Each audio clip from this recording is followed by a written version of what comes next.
My name is Debbie. I am a survivor. On August the 30th, 2020, I woke up feeling unwell. I made breakfast for myself but struggled to eat it as I was feeling very nauseous.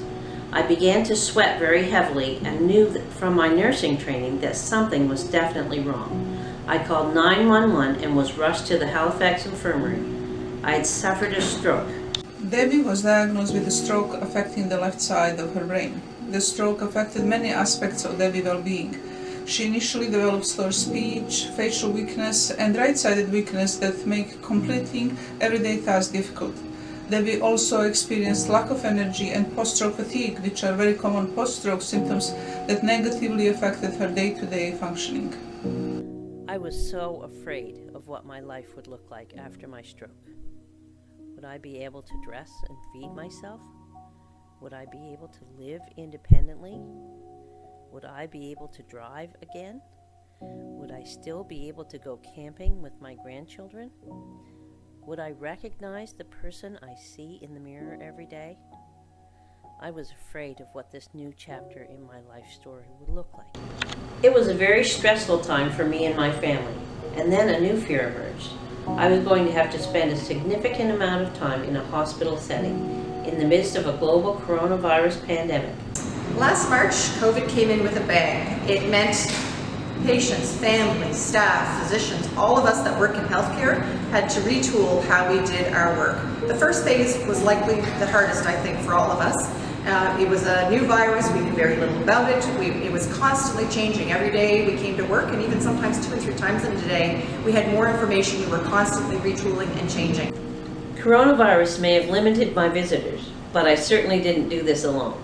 I had improved to the point where I was accepted onto the Acquired Brain Injury Unit at the Nova Scotia Rehabilitation and Arthritis Centre.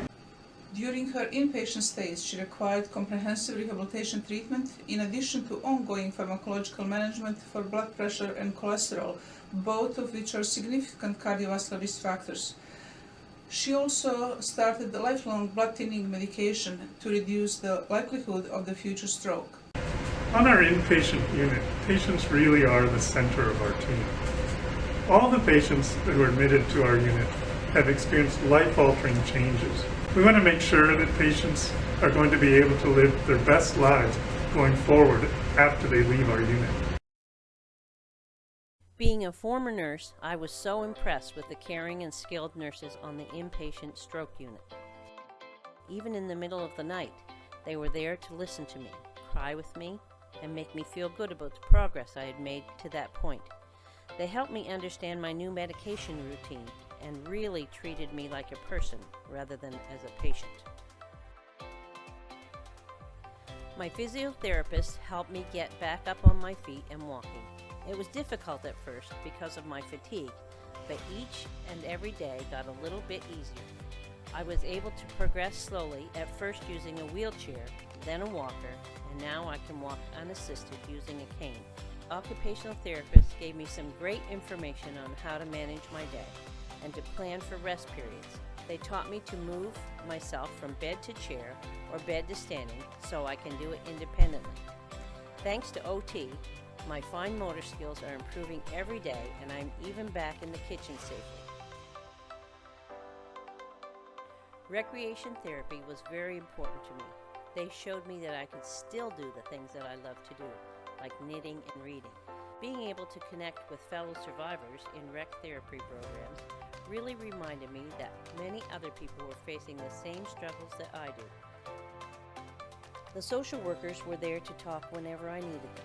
They helped me manage my feelings about my diagnosis and any uncertainty about the future, including helping me find a new apartment. They also assisted me to make sure that my financial affairs were secure by applying for the federal disability tax credit and for funding for any equipment that I may need. Staff from many other departments also play really important roles on our teams and are key to providing quality patient care. For example, we have clinical psychologists, neuropsychologists, speech-language pathologists, staff from food and nutrition, housekeeping, and of course, our unit aides and unit clerks. Without this amazing team at the rehab, I wouldn't have been able to go home on October 29th. I had the pleasure of providing follow-up care to Debbie via virtual care following her discharge. The rapid transition to virtual and telephone assessments in response to the pandemic allowed the ABI program to expand to the entire province. Through re-evaluation of how we provided our services and adaptations to virtual platforms, we were able to lessen the burden and costs of frequent hospital visits for our patients.